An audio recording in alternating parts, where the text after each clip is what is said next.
नमस्कार, मैं रुचि। आप देख रहे हैं जनसंदेश टाइम्स। आईपीएस प्रभाकर चौधरी बरेली के एसएसपी पद से हटाए जाने के बाद जितनी सुर्खियों में रहे, उतनी सुर्खियों में उस समय नहीं आए थे जब पीएम मोदी ने उनके कार्यों की तारीफ की थी। पीएम मोदी ने जिस अफसर की तारीफ की थी, उस पर जब योगी का डंडा चला तो हर तरफ इसकी चर्चा होने लगी। सोशल मीडिया पर बता दें कि उनके कार्यों की चर्चा होने लगी। लेकिन आज हम आपको प्रभाकर चौधरी की जिंदगी के उस हिस्से के बारे में बताएंगे जिसे कम लोग ही जानते हैं। आईपीएस प्रभाकर चौधरी के पिता ने अपने बेटे को लेकर खुलकर बातचीत की और ये भी बताया कि आखिर प्रभाकर का ट्रांसफर हुआ क्यों। बरेली में कांवड़ियों पर लाठीचार्ज मामले के कुछ घंटों बाद आईपीएस प्रभाकर चौधरी का ट्रांसफर कर दिया गया। इससे पहले भी प्रभाकर को अलग अलग जगहों से 21 बार ट्रांसफर किया जा चुका है।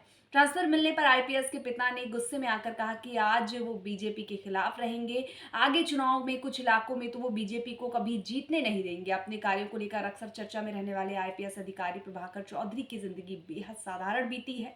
अंबेडकर नगर जिले के थाना हसवर के ग्राम महमूदपुर निवासी प्रभाकर चौधरी के पिता का नाम पारसनाथ चौधरी है। प्रभाकर की प्राथमिक शिक्षा शिशु मंदिर विद्यालय से हुई और उन्होंने इंटर की परीक्षा पास की। आपको बता दें कि प्रभाकर जो है वो बेहद साधारण परिवार से ताल्लुक रखते हैं। प्रभाकर ने उच्च शिक्षा इलाहाबाद विश्वविद्यालय से की और 2010 में अपने पहले प्रयास में आईपीएस बन गए।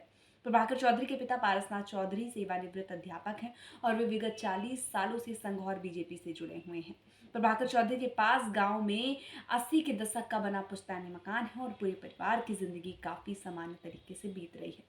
वैसे तो 13 साल की नौकरी में प्रभाकर का 21 बार ट्रांसफर हुआ, लेकिन इस बार जब बरेली से उनका ट्रांसफर हुआ तो ये बात उनके पिता के साथ साथ क्षेत्र वालों को भी अखर गई। उनके पिता ने कहा कि प्रभाकर एक ईमानदार अधिकारी हैं और इसी के लिए उसका ट्रांसफर हुआ है। आपको बता दें कि प्रभाकर के पिता ने बताया कि प्रभाकर का 3 दिन और 7 दिन में ही ट्रांसफर हुआ है। बरेली की घटना का जिक्र करते हुए उन्होंने कहा कि जिस अधिकारी को इनाम मिलना था उसी को हटा दिया। उन्होंने कहा कि जिस रास्ते पर कांवड़िए जाना चाहते थे उस रास्ते पर जाने से खतरा था और पुलिस लाठीचार्ज ना करती तो बड़ी घटना घट सकती थी और कई कांवड़ियों की मौत हो सकती थी। ये बड़ी बातें जो हैं, ये बड़ा खुलासा है, ये आईपीएस के पिता ने किया है और वो आईपीएस के ट्रांसफर से काफ़ी नाराज़ हैं और इसके साथ ही उन्होंने ये भी कहा है कि अब वो बीजेपी का साथ नहीं देंगे और वो अपने इलाकों में बीजेपी को जीतने भी नहीं देंगे। इस तरह की बातें जो हैं उन्होंने नाराज़गी जाहिर की है, उन्होंने इस तरह की बातें जो है वो कही हैं।